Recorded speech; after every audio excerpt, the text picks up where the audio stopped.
Thank you, Philip, for being here. Welcome to everybody of you. Thanks for being with us in this session. Please mute yourself and turn your video on if you want. If you have questions, it would be a good idea to have it in the chat for the beginning. And if Philip sees it, he can take it already, or later on we will make the conversation. I think that makes more sense to do it in the end. Then everyone can see if he wants to record this either, or if you won't record the questions. Thank you. Philip, it's your turn. Thanks so much, and thanks for joining me this morning. I'm excited you're all here. And let me put my screen up for you. Oh, awesome. Yes, well, thank you so much. I'm excited to share with you the idea of what creating future together actually means. And for me, it's a bit of a personal conversation. Quick background. I grew up with technology. I had my first computer when I was 10 back in 1984. This is me in 1987. On my day of my confirmation, it was a very exciting day, mostly not because of my confirmation, but because I got my first mouse, until I realized that I had nothing that I could actually do with my mouse on my computer, and I had to learn how to program stuff first. So I was kind of in technology and was one of the first in my school back then to have an Informatik AG, the computer club. And I think it's actually utterly shameful that 35 years later, people are still discussing whether we should give kids the basic literacy to use these devices that they're using every day, because without a basic understanding of this magic, we know what happens, like the Magic Apprentice story. If you read Goethe in the education system, or Fantasia at least, you know what happens when we don't know how to use these things. So that's pretty horrible and stupid. But that's a whole other story and a whole other conversation that I want to get into. I could have done something about it. Instead of that, I went to America because I'm like, oh, there's new stuff there. So I went to Chicago and I worked in the research department at the University for Educational Technology, where in 97, we already looked at virtual reality and AI and even some quantum computing. And we thought about, okay, what's going to happen with how we teach and how we learn and how we work together in the future. And apparently we're still having that conversation. But I tried to get the university to start a master's in kind of the AI/CogSci, cognitive science kind of world, to understand more of the culture behind it. And they didn't want to do it because it was too much in the future. And if you're too far in the future, you might as well be wrong. You might have heard and experienced that yourself as well. So I decided, okay, cool, I'm going to go into the private sector a little faster. And I ended up in a bunch of consulting work around essentially enterprise transformation, large scale systems, back in the day, riding that wave of the one big German tech startup, SAP, right? And did a bunch of that stuff. And I realized that it was usually not the technology that wasn't working, right? You all know AppCAC, right? The era between keyboard and chair. But it was really even more that it was the lack of collaboration. Like one of the SAP projects I was on, there was this that I actually came in to rescue from one of the big five. There had been meetings for months and months and months, requirements gathering and all that stuff, waterfall, right? All the good old days. And they had started implementing. And then this one guy who had been in all the meetings, never said a word. And nobody ever asked him either, was suddenly like, I need my report this way. And $5 million later in SAP, not very cheap when you make those kind of mistakes. But it was a human ship. It was human errors, like not talking to this person who's been sitting in the room looking like this, and nobody went to say, hey, you look a little unhappy, what's going on? But nobody did that. And I was very happy that I had this other side of my career, which was that I was one of those like very hyperactive children. Today we would say ADHD and turn into speech junkie. Back then my dad just said, dude, you need to learn how to chill, and gave me a bunch of yoga and meditation tapes. So I got into human transformation and looking at the human operating system and how this consciousness stuff works. And I was very fascinated with that, and eventually brought those two careers together. But so much for me, and it's really not about me, it's actually about the bigger picture here, right? This beautiful, gorgeous blue planet we all get to live on. And if I look at this, I don't see nations, I don't see public sectors, private sectors, organizations, startups, nonprofits. I see life organizing itself again and again in new ways to create value, to create more life. And somehow as humans, we've kind of gone off the path of separating ourselves from life and separating ourselves from nature a little bit. And as a result of that, this beautiful planet is on fire. Right? I lived in California for many years, and the Dixie fire there has already destroyed nearly 700,000 acres just in the last few months. It's only 35% contained. And Greece is burning, Turkey is burning, Brazil is burning. And we have a lot of burning going on in a metaphorical sense as well, of course. Look at Afghanistan and all the shit that's happening every day on the news. And really our spaceship is on fire, right? And unlike a building where you can step outside, we can't just step outside, right? We need to fix this shit somehow. Right? We need to really figure out how can we make spaceship Earth work, right? Because we have climate change, we have, shift in economic power that's happening right now. We have demographic and social changes that are happening. We have global migrations and integration, right? We're just at the beginning. Soon we're going to have 1 billion refugees to deal with. I mean, it's insane. 1/7 of humanity is going to be moving. And of course, we have technology innovation. Right? And this is Gita, so I'm going to talk a little bit about technology. And if I think about technology, Aristotle talked about episteme and techne and that interplay, right? Where we have a certain belief and mindset and a consciousness, right? Episteme, and we express it and we extend it ourselves into our technology, right? From clothes to stones to all the wonderful devices we have in our hand now, right? But there's this constant feeding each other of that. And it's beckoning us to say, what does it mean as human, really, right? Especially in a day and age where physical stuff can be done by the machine much better, right? But even emotional stuff, right? And AI is much better already, better than most psychologists. I've seen micro expressions in your face or inflections in your voice and detecting those things. So even emotionally, the technology is beginning to be better than we are, right? And on a mental level, I mean, any pocket calculator is better at executing algorithms than most humans, right? And so as we see ourselves in that reflection of technology, I think therefore I am is somehow not sufficient anymore, right? There's something more that needs to happen now, right? But what's the next human evolution here? Right? How are we dealing with this new technology and who we can be now? And one good thing that happened is people began to start thinking about their footprint. Right? They're like, oh yeah, I'm actually causing stuff. I'm an impact organization. I'm creating garbage every day. Right? Already this morning I've created garbage and it's like I leave stuff behind. But for me, footprint has always been a bit too passive. And I've always wondered about the handprint. Like, what are we doing here? Right? What am I using how am I aligning myself with life? How am I aligning myself with creation? And that means I'm here to create, right? I'm here to create the future. I'm here to create together because I can't do this alone. And in order to do that, I actually have to continuously create myself anew. So I'm going to talk about those 3 things a little bit in the context of that and what we can do to do that better. Right? So if you think about creating the future is already now. Right? I mean, I grew up where this was sci-fi. Right? I remember like thinking about how cool would it be one day if we could actually like talk to each other and see each other across the globe and laugh with each other and share jokes and meet people that we, maybe never meet in person, but, Stephanie, by the way, hi, nice to see you, right? The people that we met in person, but they can now see online, right? We can connect now. And somehow last year was one of those like Mario Brothers acceleration pads for everybody else, right? Suddenly everybody was pulled into the future. It was like, oh shit, now in the future, right? And it's not just a change, it's a transformation, right? And change is something that is contiguous. It just keeps happening. We've already changed a bunch of times since breakfast, right? We're constantly making new cells and always changing. But transformation is one of those times when you like cease to exist in point A and you're like, what the fuck? Before there's a new normal.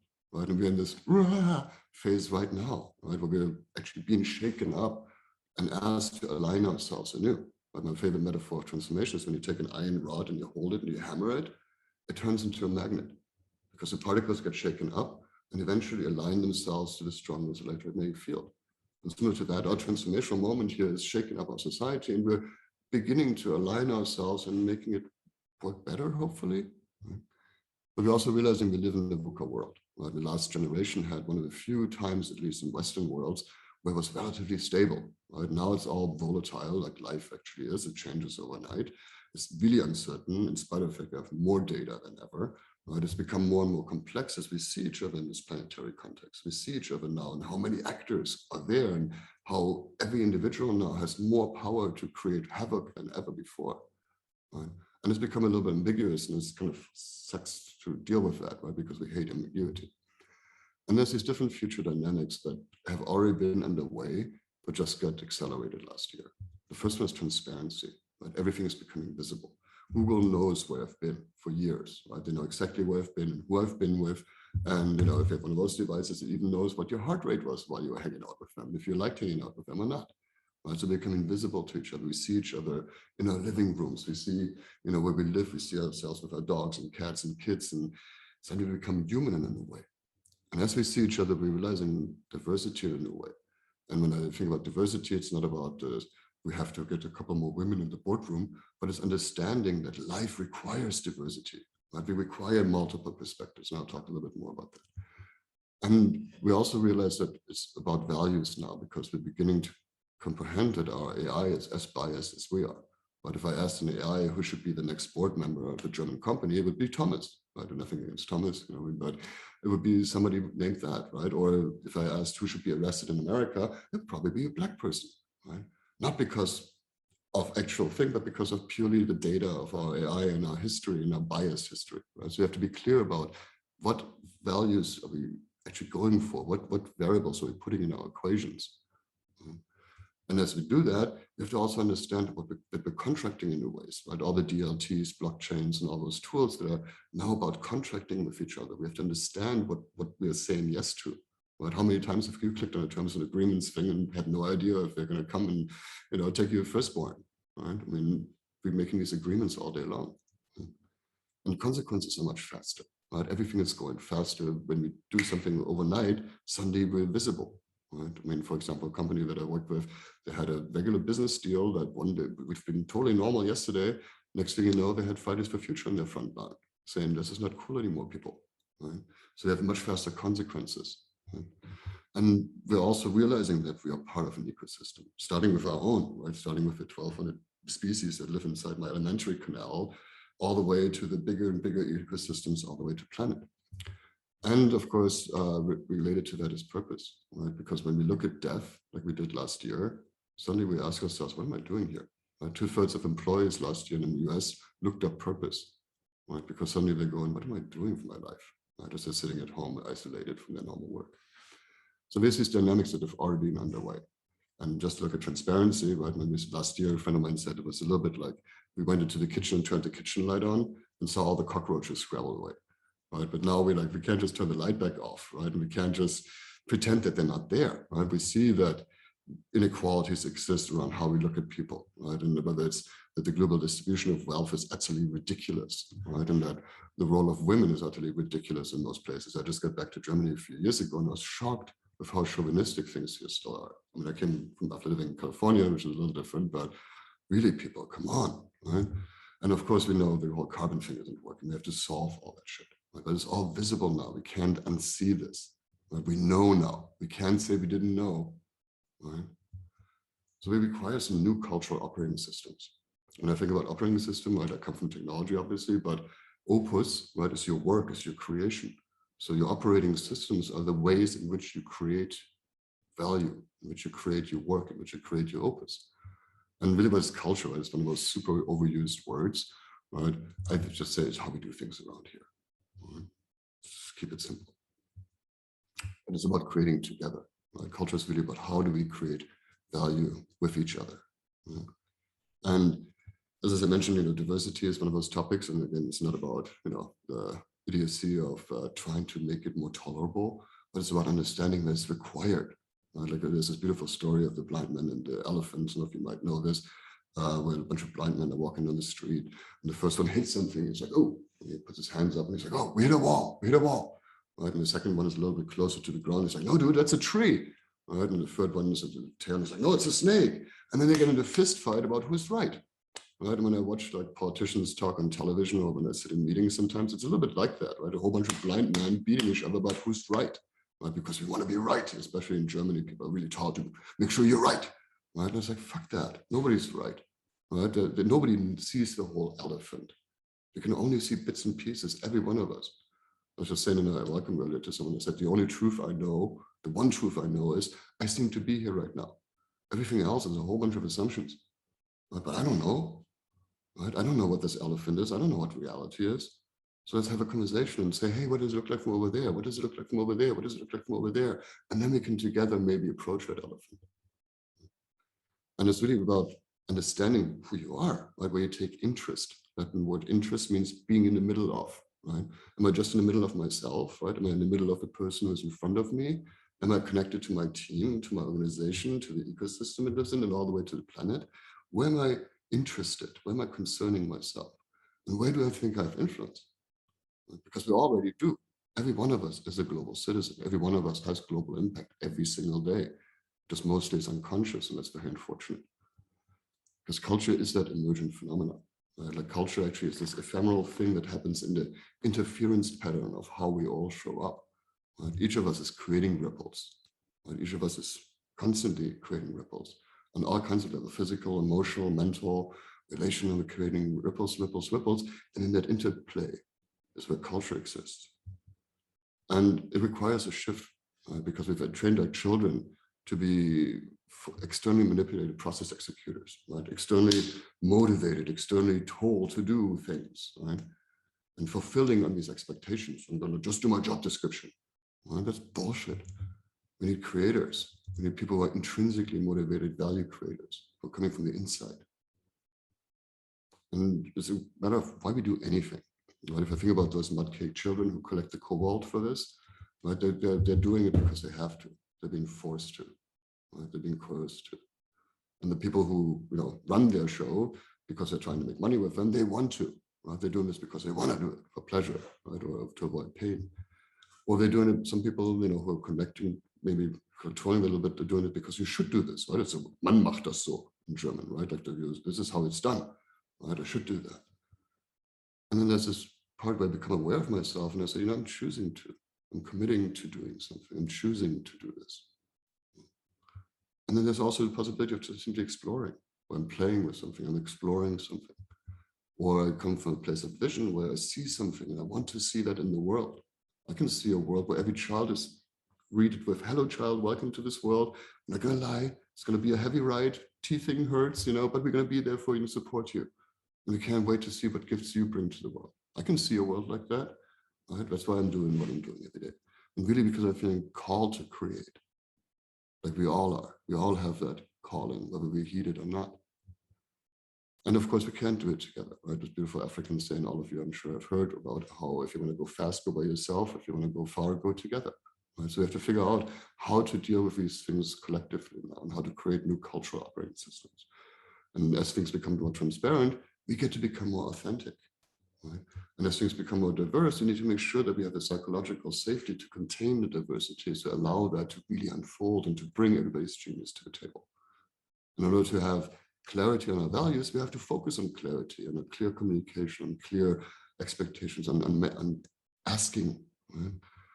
And as we're doing this contracting systems, we have to be clear about agreements. Right? We have to actually learn to agree. So few people understand the difference between a request and an agreement and an assertion, a command, and right? There's so different things there.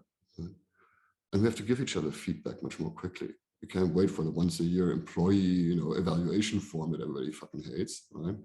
We need to actually give each other feedback all the time with the understanding that we're here to support each other in becoming better, not to tear each other down, but to support each other in our growth, so that we can keep our focus on what really matters, on our caring for each other deeply, caring for this world deeply, caring for life deeply, actually fucking giving a shit, pardon my swearing, but really, right? How many people care about something because they're lacking purpose, but they're not clear on why they're even here, why they're doing what they're doing. They're going to work every day so they can make some money and pay the rent to survive and maybe go home and watch some Netflix. But why do you do what you do every day? We have to ask ourselves those questions. And I'm going to go into a couple of these a little bit deeper, just because I think they're applicable, especially for technology. The first one is authenticity, right? This is a good starting point. But what does it even mean to be authentic? Right? What does authentic mean? Well, it comes from Greek autohentos, which means self-doing. Right? So authentic means I'm coming from my own inner authority, not externally motivated, but from my inner authority. And that, of course, begs the question, who am I in the first place? What is this thing here?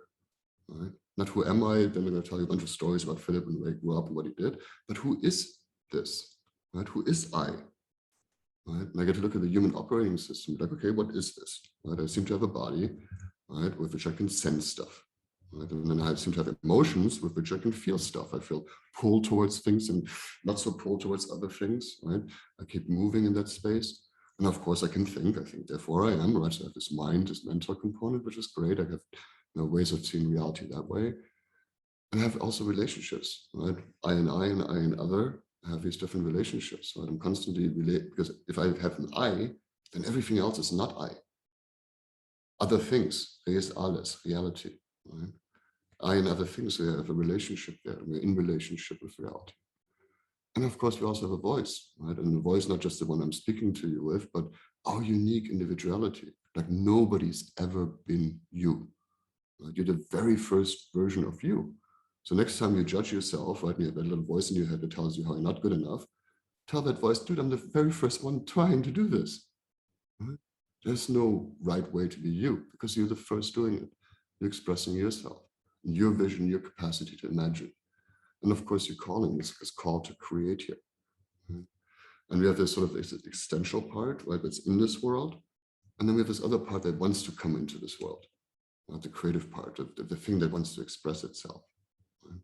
It's related to our different needs. And some of you might know about Maslow, very popular, right? We have physiological needs. We need to eat, drink, sleep, water, is your friend.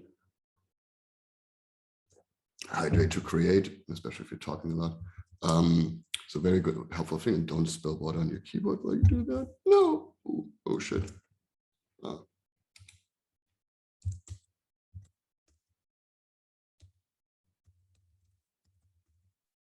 This is what happens when you spill water on your keyboard. Don't do that. Okay, cool. Thank you so much. I'm glad we're back. Oh, all right, that would really suck. Cool. So we have a relationship, right? We have a third level, we have esteem, we have these different needs, right? We have physiological needs, we need food, water, all those things. Don't spill on your keyboard. We have safety needs, right? We need to feel like we're okay, right? We have esteem needs. We want to feel like we're appreciated. Right? We have social needs. We want to feel like we're connected and integrated. We have these self-actualization needs, right? We want to do us, we want to do our unique version of us, right? But this is still an ego trip, right? And even Maslow said eventually, you know what, we need to have self-transcendence eventually. We need to get beyond ourselves and our self-expression and ask ourselves, what is that expression in service to? Right? So we can ultimately create meaning. And authenticity, the first step for me is self-care, to understand that I have these needs, to understand that I get to address these needs and I can't ignore them because it's not okay if I ignore them. And the second part is to actually begin to consciously regulate myself, to create new habits, to start shaping myself consciously. And the third level really is the self-cultivation, when I'm always looking at an aspirational self and I'm not using that to judge myself, because when I really get stuck right now, that really not be pleasant, right? But to say, hey, who could I become? Right? What can I become next? What's my next iteration? And this is really about creating yourself. Right? And Buckman Sefolo, just in case you don't know him, I hope you all do, but he said, I seem to be a verb. Right? I'm not a noun. Philip isn't a thing. We're taught as kids as nouns, and we have a lot of noun thinking. This is what this is. This is what that is. This is what this is. But it's all a freaking process. Right? It's all changing. It's all constantly evolving. And for those of you who read German, Peter Sloterdijk wrote a lovely book called Übungskultur. Du musst dein Leben ändern. Right? It's all about the idea of cases of constantly exercising who you are, right? Instead of having a fixed definition. And to do that, we need psychological safety. Right? We need in order to grow, in order to develop, we need that. Right? When we have children, we give them protected spaces. Right? When I grow seeds, I give them a protected space first, so they can evolve. Right? And it simply means I can be myself. Right? Psychological safety is one of those big words too, but it's like it simply means I'm okay. Right? Because we all know what it feels like when we don't have it. Right? We've all felt this experience before, where we've been excluded from a group, or we've been afraid to lose our job, right? Or when we've made a mistake and we were made wrong and punished for who we were. Or when we brought some contribution somewhere and we thought, hey, look at this, I made this, and it was shut down.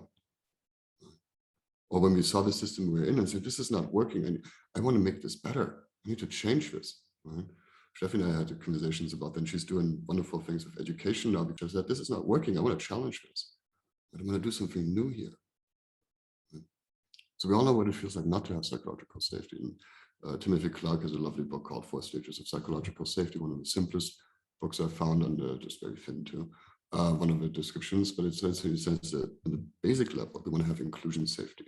We want to feel like we belong, that we're not going to be ostracized from the group. Because if we are, that means death. Right? Back in the day, it meant death because you left the group and you can't hunt by yourself and you starve. And if you look at the homeless people out in the street, it's pretty much the same thing. Right?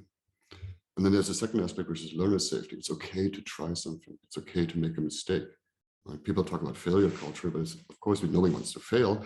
but to make it okay, make it contained experiments that allow us to try out new things. And then that we appreciate everybody's contribution, right? Everybody wants to bring their genius to the table. And everyone wants to be seen for what they're bringing to the table. And it has to be safe and okay to contribute. And finally, that when we're really part of a system, then we can make it better. We can even say, hey, you know what, this is not working yet. What can we do to make it better? And if we have those aspects, then we can really work with each other. Actually, Google, as you might have come across a study too, but Google found that psychological safety is the #1 determining factor of high-performing teams. And then it's been linked to motivation, open-mindedness, risk-taking, speaking up, resilience, persistence, humor, divergent thinking, solution thinking, and creativity, right? Psychological safety allows us to be creative, allows us to be part of life, allows us to be creators. And one of the things that, that you see here as well is Google found, psychological safety, independability, and structure and clarity, key aspects, right? Because they actually create psychological safety. If we're clear with each other and I can ask questions and I can challenge, that makes me feel safe. Right? And we have clarity and we can depend on each other. Right? And so when we go into clarity and agreements, because they also really relate to technology, coming back to that bias of the AI, right? And understanding that we don't understand reality. We see reality, we experience reality based on the distinction we've been taught and have learned. Right? I can only see what I know. Like if you take someone who has no clue about wine and you give them a glass of wine, they might say, oh, it's red or white wine. Right? If you give a sommelier a glass of wine, he will say, oh, it has some berry notes and some cedar wood and some beautiful colors here, right? They will give you a whole other distinction, right? Because they have way more distinctions to understand that reality. And every distinction comes with a bunch of associations, most of them unconscious. Right? We've been taught these things since we're 7. Most of our operating system is programmed by the time we're 7. So most of our associations about reality are not even ours. They're from mother, father, preacher, teacher. Right? And within that, we have terrible cognitive bias. Right? I mean, we go with what we know, we have confirmation bias, we have all these different things. And to be aware of that is so important because that's also the intelligence we now give our IT that's going to just execute on that stuff. And if we're not careful, if we're not changing those algorithms, they're going to be as biased and stupid as we are. We have to be clear about the values. And we have to get beyond that freaking noise. Right? At this point, I mean, it's just noise everywhere. You turn your phone on and there's just noise. It's like, what's really signal? What's really matters? What's really important?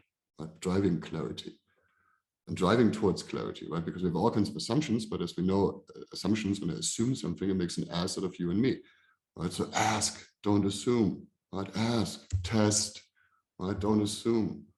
You have to get out of this, I'm the expert, I know, and therefore it works. It's like, fuck off, nobody has a clue. Right? Our job is to continue to test and experience and learn and find out at the appropriate level of detail. Right? We're used to we need to know everything and plan everything. We can't. We're in a world of uncertainty. Find the two things that, is it going to be more like this or more like this? Or it's more like this, let's move in this direction. And then you keep sorting out the detail as you go. Right? Same with your agreements too. But to understand what agreements I'm making and what level of detail is appropriate. Or do they need to have a terms and conditions that this long? Or can I say, don't be evil, right? I mean, where are we here, right? But what agreements are we making with each other? Because that's what actually connects us to the world. Right? Because we have all kinds of expectations of each other, but we have no right to have any expectations unless we've made agreements. If I say to you, I'm going to be there tomorrow at 10, and I show up, great. If I don't, whole other conversation. Right? But I said I was going to do it. So there's an actual agreement in place. And the agreements I make with myself, all about my own integrity. Right? If I'm continuously say things that I don't do, I'm out of integrity with myself to begin with. Right? And I'm going to be stressed about it. It's actually one of the key sources of stress is this neurosis of like not knowing who to be when. Be who you agree to be with yourself and with others. And when we make agreements with others, it's about accountability. Whether it's with family, partners, friends, community, teachers, or nature, divinity, whatever you want to call it. But we make agreements with that all the time too. And how reliable are we? And intimacy and trust are built for shared vulnerability and fulfilled agreements. But if I can be vulnerable with you, if I can be myself with you, that creates a bond. And if I see that you consistently show up for what you say you do, that creates deeper and deeper trust. right? And then we can really, really do something together because we have that trust with each other. And of course, we need to have mechanisms for what we do when trust doesn't work. Right? When someone breaks an agreement, we need to give each other feedback, clear those things, right? Because that lingers and erodes our relationships if we don't know how to do that. And we're all flying blind, right? I might be telling complete bullshit right now, unless you tell me, I don't know, right? So please, right? Like give me feedback and give each other feedback all the time. Support each other in growing and learning. And care, right? That's what it comes back down to, is to actually care about each other. To care when you walk around this world, what do I see, right? If I see others as kin, I'm going to be kind to them, right? I'm kind to who I'm considered kin. If I look at just my family as kin, everybody else can go fuck themselves and I build a wall around my nation, right? If I understand that all life is my kin, all human life is my kin, it's easy to care. It's easy to be in ownership of that. And ultimately come back to why we're really here. Why do we get up in the morning? Why do we do anything? But in purpose is one of those words that's become popular. So it's that 2/3 of American employees last year looked up purpose. So purpose is all over the place and people think, oh, I have to save the trees and save the children and save the oceans and save everything. I have a very more pragmatic approach. For me, purpose just means, why are you doing it? As long as you're clear on why you're doing it, great. And if your purpose is to just make money, that's a valid purpose. You might suffer from a small purpose problem, right? But it's a purpose too. It's valid, right? But why are you doing anything? Right? And purpose for me has like 3 components. It's meaning, transformation, and impact. Right? The first one is there's a personal why. I care for something. Right? And meaning actually comes from German meinen, which means to make mine. Right? I'm taking life. I'm taking my own life in my own hands. I used to say, I actually, to some extent, don't trust people that haven't actually considered killing themselves. At least considered it, right? Not urgently, but at least considered it. Because that means that you're beginning to make your life your own. You're taking your own life into your own hands. You're not just executing on what mother, father, preacher, teacher are telling you to do. You're not just, that execution function. You're actually a creation function. You're choosing to be here. You're choosing to be alive. You're choosing to do something. And so there's a personal why behind it. And there's an evolutionary shift in yourself and in the world around you. Right? Because why would you do anything if nothing is changing, if nothing is transforming? Right? We want to create something new. We want to change a state of what it is now and what it could be, right? And create an impact, right? In the big picture. Have the sense that what we're doing here has some consequence, and hopefully a positive one. Right? I mean, there's the Koch brothers in America. They have a consequence. They have impact. Right? It's a really shitty impact. They're polluting our environment and killing people. Not the greatest impact. Right? But what impact are we creating? As Gita has impact on the world, I figured that'd be a good question. To really think about what is the big picture that I'm moving? What is the world that I want to create? And now is a really good time, right? Because Spaceship Earth, as I said, is on fire. Right? We have about a decade to deliver, as a colleague of mine just said the other day, to turn this around. And I do choose optimism, right? It's easy to be pessimistic. If I look at the world out there, when turn on the news and you just want to go off yourself, right? But not much has been accomplished by pessimists, right? And really logically, if I assume everything is going to get worse, then why even bother getting up today? Right? I'm choosing optimism. I'm choosing to believe in life. I'm choosing to believe that if we align with life, if we align with creation, if we consider ourselves creators, if we understand, as Marshall McLuhan said, that each one of us is crew on Spaceship Earth, there are no passengers. But if we get that, then we can build that different future. Right? We can build a future where every child is welcomed with, hello, welcome to this world. We can't wait to see who you're going to be. We can build a world like that. And I think you all are doing it, which is, well, I think you're already the heroes of the future, right? You're already doing it. You're here today. Right? The few of you that I know personally, I know are doing it every day in their work. So you are the heroes of the story. And with that, I'm going to shut up too, because you're the heroes of the story. And we have a bit of time to just have a conversation and Q&A, because I'm curious about what struck you, or what you thought was bullshit, or what you thought, was brilliant, or whatever. We can have a conversation about all of the above and feedback, right? We always learn, we keep growing, and we don't learn if we don't shut up. So shut up, Philip. Okay, done. Thank you.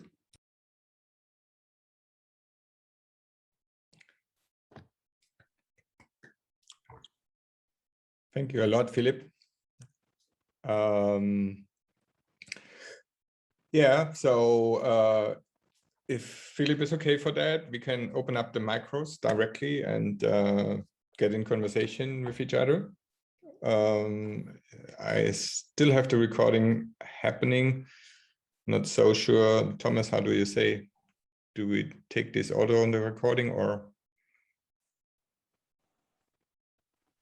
I think if everyone is okay with it, if everybody's okay with it, I would think it's important to capture your brilliance as well. So I'm sure that you can just up level what I just said. So let's say keep it on. We can up level, Philip. I'm not so sure, but yeah. We all together can do, yeah. Great together, right? I mean, come on, it's like we're doing It's this. always like listening to you and your words is always like a deep dive. And I just had a very pragmatic meeting before and couldn't jump in with the technical problems I had. But the last half an hour, I was really like, again, in a deep dive, listening to your words. So yeah, let's up level it. Well, but make it pragmatic, right? It should be pragmatic. You know, it's not meant to be like, how beautiful is the world? You know, I mean, that doesn't help. You know, it's a good starting point, but then what do you do with it? You know, make it pragmatic. Yeah, and you're doing that. I mean, just I referenced Jeffy a couple of times, but just to give you a little bit of background of why I was doing that. She was one of those people where I was really excited about meeting and who deeply cares about her work. And when this whole education fiasco happened last year, she's like, no, even before that, she's like, yeah, people, we need to bring people up in the 21st century. So she has a wonderful initiative around teaching technology. If you want to tell about it a little bit, but I'm a fan. Thank you, Philip. Yeah, but the core point about this is as well a bit, what is the core, I think in your words, is not technology and all that stuff. It's more the deep understanding of people, may it be teachers, may it be leaders, may it be whatever function we have or job we have, or person we have, the deep understanding that it starts with the own person. And once we start with what you meant with the I, yeah, with backbone, yeah, who am I for? What am I doing? What am I doing it for? And if each one would do it, we would have better schools, better, yeah. And apart from all this technology stuff, but the understanding of the personal, what am I doing here and what is my purpose? This is, I think, is the solution for everything. We are connecting with each other, yeah. It's, if we would go off this sachlich, all this technical stuff, yeah. But I love what you said, because I think it is that both and, right? Because it is usually when you talk about people, it's either individualism and you become like some CEO asshole who has a house in the Hamptons, or you're doing collective stuff and then you're suffering for the commons, right? Yes. So it's like, fuck that, right? Both, yes and, but individual expression in service to something bigger than yourself. Because if you're just doing it for yourself, it's boring after a while too. I mean, I know I've puked from champagne and sushi, you know, it's like, it was fun to eat it and drink it, but eventually you're like, okay, how much more do I want of this, right? Versus doing something meaningful with my life. And I think that is in that connection, like in going through that egoic part to the, okay, cool, now I have me, and how do I turn that back into a we, right? Rather than the we before and the we after, right? I always love to think in the parable shape, right? With the descent of consciousness into the individual from the collective, right? As a baby, you don't even have a sense of self, and you slowly but surely learn I, right? Me, terrible twos, right? Me, want this now, right? And then hopefully you actually eventually, after your individuation process, all the way to your 20s or so, where you become an individual and you let go of mommy and daddy and cut that umbilical cord for good. And like Jesus even said, you have to kill your mother and father if you want to follow me. It didn't mean with an axe, right? I mean, letting go of that, but then orienting back towards community. And it's not surprising when people, you know, empty nesters, and when they come close to death, they're like, oh, maybe I should go work in the church and do some bake sales, right? They're getting integrated into the community again. And I think we can shortcut that. And this is, I think, what you're talking about, Steffi, as well. So if we do that early, if we help that individualization process to be accelerated, then the acceleration towards collective happens as well. And you don't have to wait until you're in the 50s and 60s and bored because your kids have left you. Yeah, that's true. can I wanted to ask you something. So first of all, thank you for your talk. I agree with Steffi. It's just so inspiring and really connects a lot of the work I think we do and I do in Gita. And there's one thing that kind of caught me and is the ringing question for me throughout the last year, which is what you mentioned of collaboration is key. Going through, like, if we want to go far, we need to go together on the one hand, but on the other hand, as we know, this is a deeply personal, individual journey everyone takes on their own as they open their consciousness and understand who they are and their purpose, and it changes, and we're constantly moving. And so for a lot of my career, I was on the side of working with new actors to get them on board in this place, new impact funds and new impact ventures. But in Gita, we're trying to collect this community and create proper collaboration between these individuals who are already there. And I think that is a kind of a key question of I think going forward, if it is a deeply personal journey, how do we then create collaboration, especially as it's global, as it's scaling up, as millions of people start getting online in this process, and the transformation, I think, is in its first stages. So when there were one person here, 20 in Germany, it was small, you can do the collaboration quite effectively. How does collaboration of this, more conscious and transformative world work when it's at scale? Is kind of the question that I wonder about. Me too, every day. I think if we solve that one, we've solved it all in some ways. But I think what I can see is, I think that, if you think about the past, when things were relatively, like, take Henry Ford, right? You sold one car per generation. During that time, purpose could sit on top, right? And then slowly but surely trickle down through a hierarchy. And by the time it was down here, most people have no clue why they're even working there outside of making money, right? And I think what we want to get to is, there's this beautiful quote by Pascal who said that nature is an infinite sphere with a center nowhere and there's everywhere and a circumference nowhere, or something like that. I always mix it up, but like the idea that it's now purpose is everywhere, right? It's like a fractal evolution. And I think what helps there is this idea of a shared purpose, right? To have a common vision of a future, and then to inspire people to do their part in it. Like one example of modern leadership that I really enjoyed was, if you guys like sci-fi, Rogue One, that new Star Trek movie, or one of the newer Star Trek movies, or this new generation Star Trek movie, whatever, Star Wars, Jesus, real geeks would kill me right now. But the Star Wars series, right? And it was the first one with a female lead, right? And here's this woman who at first has no interest whatsoever in participating in this bullshit. She just wants to be left alone. She's like, just let me do my thing here, right?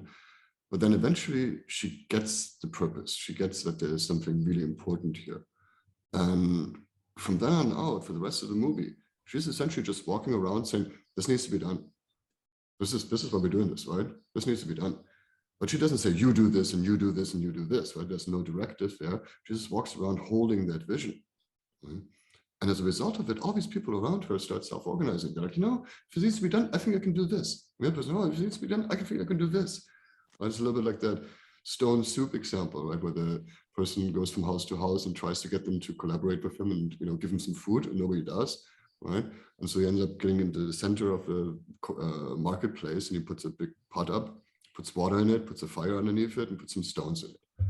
When people keep coming and they're like, dude, what are you doing? It's like, oh, I'm making stone soup. It's like, oh, cool, stone soup, never heard of it.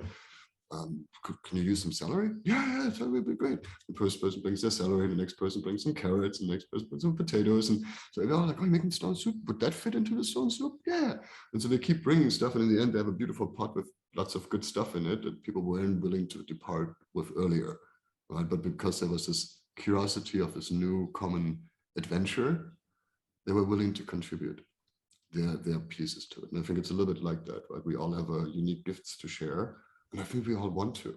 But if you look at kids, they're running around, they want to share themselves, right? We unfortunately have an education system that have created a whole bunch of bonsai trees, right? I think I always say, like, we all want to be mighty oaks, right? All life keeps growing, like no tree says, well, I think I'm done growing, now I'm going to stop, right? It keeps growing towards the light. And I think humans want to do that too. But then we have these little clippers in school where we say, oh, you're stupid, you're not good at math, you're ugly, you don't belong, you're not okay. Right? And so we have these little bonsai trees, 20 little bonsai trees that are meant to be mighty oaks. right? And they now cut themselves even like, oh yeah, I shouldn't grow too much. I shouldn't grow too much, you know, and they're holding themselves back. And I think that's, for me, the answer is like allowing people to say, hey, you know what, go find yourself, go find your way of contributing here. Right? If you understand yourself as part of life, how are you creating life? How are you showing up? Right? And inviting them to that. And then I think then we can create these decentralized systems, right? Where we're all working towards common visions, common goals on such a macro level. And for me, actually, in a way, purpose is good when it's ambiguous, in the sense that it's open enough for everybody to find their place in it. Right? If you think about even or vision or narratives, right? If you think about storytelling, I like to make the distinction I borrowed from John Hegel about story versus narrative. Right? There's a story, has a beginning, and a middle, and an end. It's a done deal. Right? A narrative is open-ended. Right? It's like, hey, we're going to put a man on the moon. It's like, oh, really? Right? It's open and actually has the possibility for inclusion. Right? I'm not telling the story of how it happened. I'm sharing a narrative of what could be. And then obviously children could see themselves as part of that. They said, oh, I could be an astronaut, or I could be an engineer that builds a rocket, or I could be this. Right? And so I think in terms of collective action, I think it is to inspire the individual to be their best self and share themselves, share their gifts inside of a coherent narrative and vision. Does that make sense? As I said, still working on that myself. I think if we solve that, then we have solved a lot of things. So I know Herman had his hand up, and I don't want to ignore him either. So I hope. Thank you very much. I really enjoyed your presentation and your talk. But first, I wanted to make a remark about Steffi's background picture, where the wires kind of evolve into birds. I really found that impressive. Fantastic. Thank you. Philip, what I really enjoyed that you stressed the importance of the self-work before we even do anything else. And I think that's critical in order to achieve what we kind of dream about. And your title, Creating a Future Together, has, in my personal opinion and experience, a slight drawback, which is a lot of people that the moment they talk about creating something, creating a different future, all right, we start tomorrow. Totally forgetting that the work is actually in the present to create a different future. If you don't work in the present, there will be no different future, whether it's the work on ourselves to create a different self, or whether it's creating a different planet, it doesn't matter. The work is to be done now in the present. I've just come back from made an experience where people work individually, totally disregarding the opportunity that by working together, what they really could achieve. And it's mind-blowing when you kind of, by questioning them, they all of a sudden realize, hey, if we really do that together, things will be absolutely phenomenal as far as the change and progress is concerned. Actually, it will be more a transformation than change. So thanks again for your presentation. And I liked your remark about the difference between story and narrative. That is something I wasn't aware of. Thanks for that. I recommend John Hegel's work, Hagel. He's one of the center of the edge people at Deloitte, but he made that distinction originally. But I love what you said about the present, and you're absolutely right. I think, oftentimes I start with that when I say, hey, if we want to create the future, we have to first actually let go of the past so we can be present. But we have to actually forgive the past and everything. Right? All life innocently explores its purpose. Right? All the shit that has happened on this planet, all the horrible, horrible, horrible things we've done to each other and nature and the universe in that sense. We get to let go of that to become present first, and then we can step into the future. So I think that, thank you very much for that really important remark. I think anything always ever happens in the present, right? And that's the only place I can do anything is here now. Right? And teaching that to people is to also an important part, because we do spend, our thinking mind, our mental mind, is actually the one that, as a 2-3-year-old, to create persistence of objects. Right? Before then, if we take this away, it's just gone, and the child doesn't understand the difference. Right? But once we have words for things, once we have distinctions for things, then we begin to actually locate ourselves more in the past and the future than in the present. But we keep thinking about all the stuff that we should have done or could have done or would have been, or we're angry about something that happened in the past, and we keep holding on to ideas of the past or who we've been, or we keep projecting into the future, and mostly with worry. Right? Mostly, and worrying comes from, by the way, from German würgen, which means to choke. Right? So when I'm worrying, I'm choking myself. So I'm not really doing much good thinking in that moment either. Right? And so I think you're absolutely right. I think the key is to be present here, and then be present, like I said, to two key relationships, I and other. Right? To be present to I and what wants to emerge from me from there.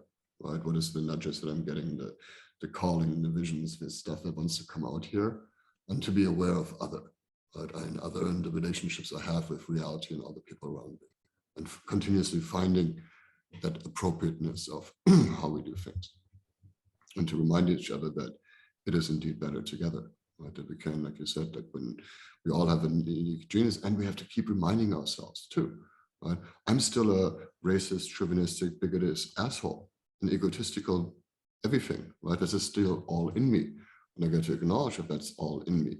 Like somebody once said, like, we can never get rid of our demons, we can just learn to live above them.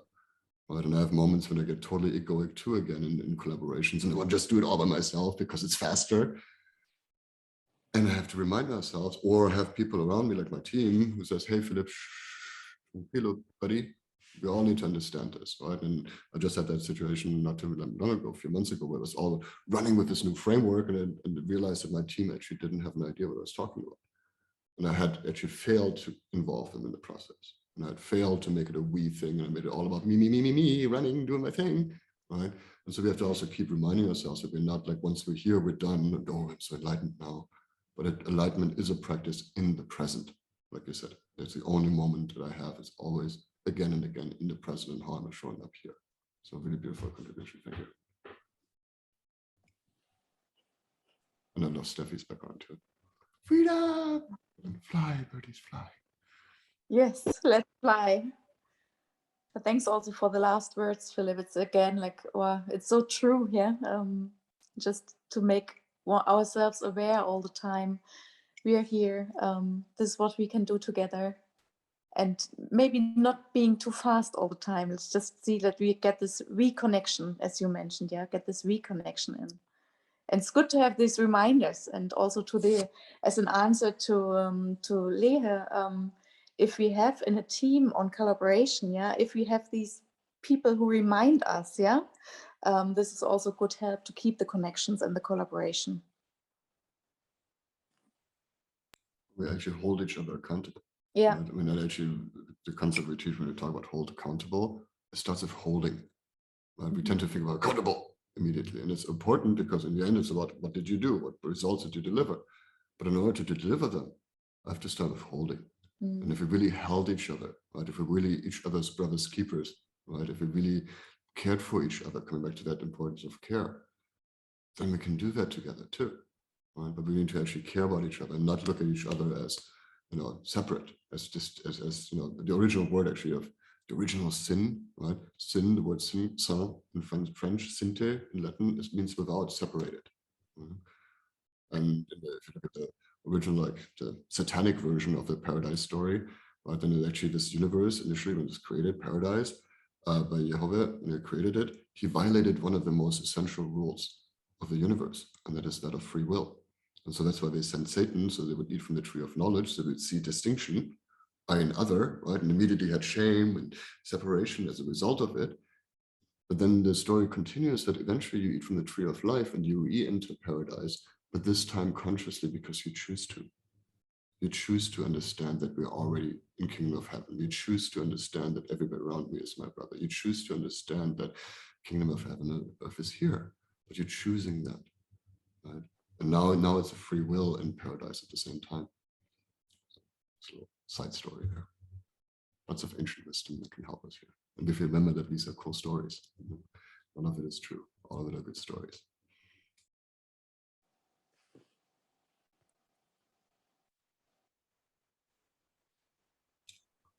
Awesome.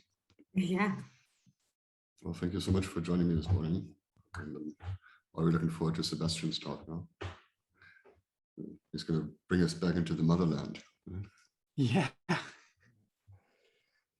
Thank you, Philip, once more.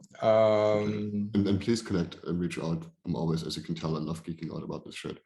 We can do this for hours, so I would love to continue my conversation with all of you.